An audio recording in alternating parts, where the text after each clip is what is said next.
અરબ સાગરમાં બનશે વધુ એક વાવાઝોડું. ગુજરાતના વાતાવરણમાં આવશે પલટો.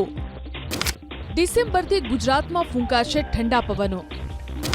હવામાન નિષ્ણાત અંબાલાલ પટેલે વાવાઝોડાને લઈને વધુ એક અનુમાન વ્યક્ત કર્યું છે. 26 ઓક્ટોબરથી નવેમ્બરની શરૂઆતમાં અરબ સાગરમાં વધુ એક પ્રબળ વાવાઝોડું બનવાનું અંબાલાલ પટેલે અનુમાન વ્યક્ત કર્યું છે. વાવાઝોડાને લીધે ગુજરાતના વાતાવરણમાં પલટો આવશે.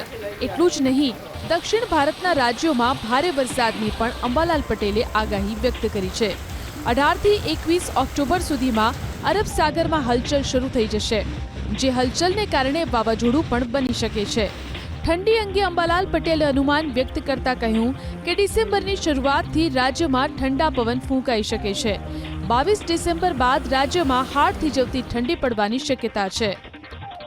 બંગાળ સાગરમાં તારીખ 26મી ઓક્ટોબરથી નવેમ્બરની શરૂઆત સુધીમાં એક પ્રબળ વાવાઝોડું બનવાની શક્યતા છે, ચક્રવાત.